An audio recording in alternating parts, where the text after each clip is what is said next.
Welcome to Better Together, a podcast about the Southern Baptist Convention's cooperative program presented by SBC this week. I'm Lawrence Smith. Well, Send Relief is the SBC's compassion ministry serving in North America and around the world as well.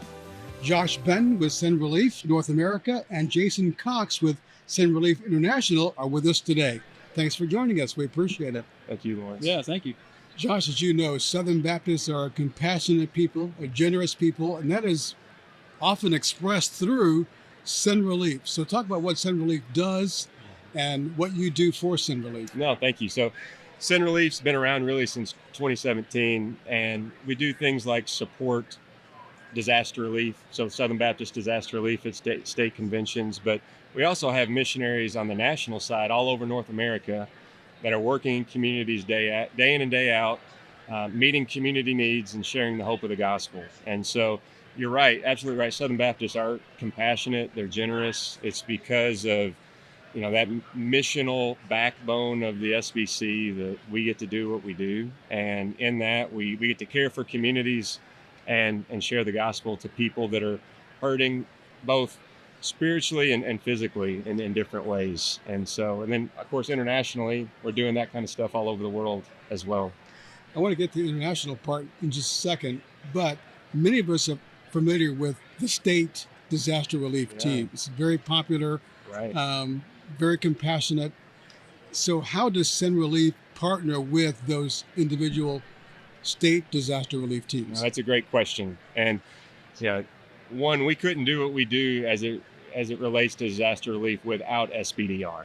So SBDR has the boots on the ground in the time of the disaster, over 14 or 15,000 active volunteers. You look at last year with Helene and Milton and the other disasters, wildfires in LA, over 15,000 volunteers that were mobilized. We get the opportunity to support them. So when a crisis happens, we make sure that they have the food, the tarp, help with the logistical support that goes into a multi-state response. So working with partners like state, local, federal governments, Salvation Army, other partners, to make sure that our DR volunteers are equipped with all the resources that they need to respond accordingly. Jason, people may not know that Send Relief does its work not just here in the country, but internationally. So how does that work?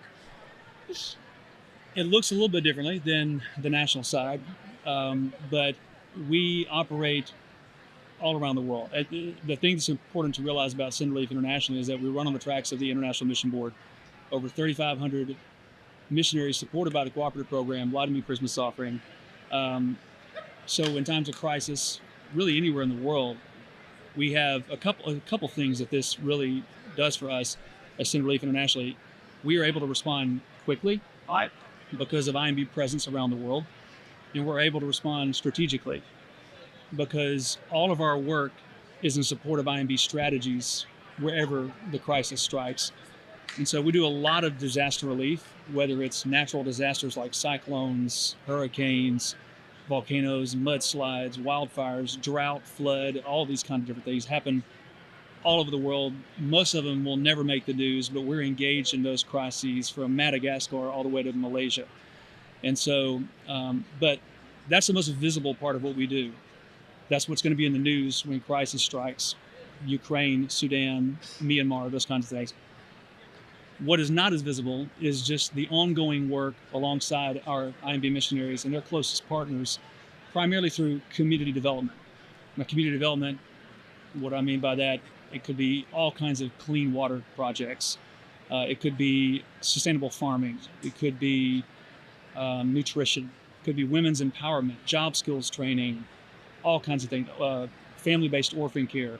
But the idea, again, on a very strategic level, partnering with IMB missionaries around the world and their closest partners to integrate works of compassion through all these relief and development activities in support of what we call the missionary task, the work of evangelism, entering a field, evangelizing, making disciples, church formation, leadership development, strategic exit at some point, so that it can become the work of the local church in all these places. It's important to emphasize that the work you're doing, this kind of disaster relief work internationally, opens the door for gospel presentations. My goodness, everywhere, and it often comes.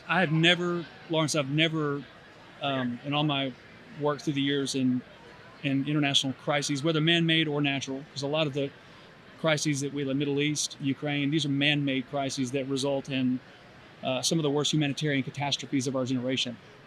But in all of these, I have never failed to see the gospel advance in some way.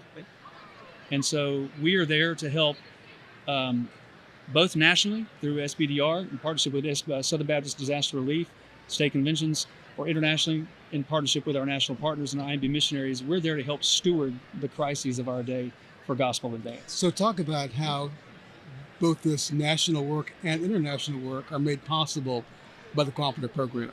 Yeah, well, the cooperative program is essential for what we do. Send Relief is a ministry of both the North American Mission Board and the International Mission Board. So the national side is a part of the North American Mission Board. Jason and his team are part of the International Mission Board.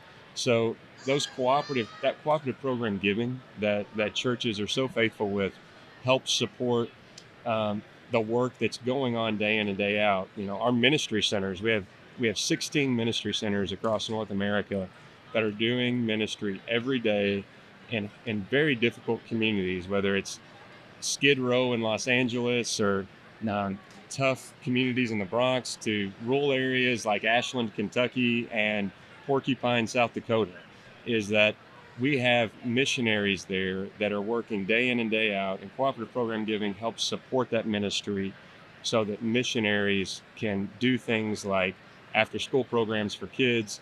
They can feed the homeless. They can help with healthcare, and it's just essential to what we do.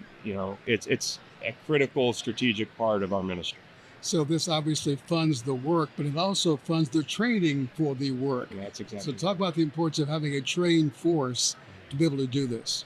Yeah, so that's both. It looks different nationally and internationally. And I'll give you a great example of this is in Puerto Rico. Send Relief has 3 ministry locations, but it did not have there was no SBDR Puerto Rico. And so about 3.5 years ago, our crisis response director for both national and international, Coy Webb, he started training with our director in Puerto Rico, volunteers that had never been trained before in Puerto Rico. And now we have a volunteer force of over 1,200 Puerto Ricans that during the last couple of hurricanes were able to stand up and respond on their own, just like when flooding happened in Kentucky this year, just like Kentucky DR has done when hurricanes hit the Gulf Coast, that those states have done. So that network of volunteers and churches help equip our brothers and sisters in Christ and in Southern Baptist churches all over North America to respond. There's a multiplying effect of this too, because the same disaster relief volunteers from on the state level in the States, we're using them internationally. And the first way that we envision using them is just to come and respond to disasters because they're the experts and they're just the best at what they do. But really the most strategic use of Southern Baptist Disaster Relief when it is in training. So we want to make sure that those who are first responders to a disaster, that they have the training that they need. There's a need for unskilled volunteer, but we want at the very center of every response for there to be the right kind of response. And so, but the best way that we have been able to use Southern Baptist Disaster Relief volunteers, human resources, is in going around the world, whether to Thailand or to Brazil or to Zambia just a few weeks ago, to train locals, nationals, in how to do it. And so now, in the coming years, Southern Baptist Disaster Relief will have helped us equip other conventions, national conventions around the world. And so it's local church center. And so the response is going to be, they may still come in, we may still come in and respond to the disaster, but it will be in a supporting role to the local convention, the local churches. So if people want more information or perhaps want to get involved, how do they do that? The easy way to do it is go to sinrelief.org, and there's ways that they can find out on how to, one, pray for our missionaries and our team all over the world. Two, there's opportunities to go.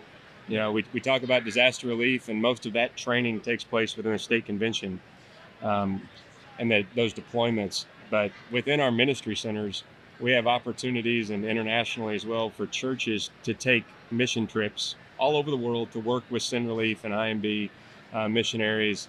So they can find that on the website. And there's also training resources for churches to have self-guided training, to even start ministries in their own community, all on sinrelief.org. Yep. Well, thank you both. We appreciate and are grateful for the work that God is doing through their agencies, both here in this country and around the world. Thanks so much. Thank you, Lawrence. Great pleasure doing it. Yeah. And thank you for joining us. We'll see you next time as we explore all the ways the Southern Baptists are better together through the Cooperative Program.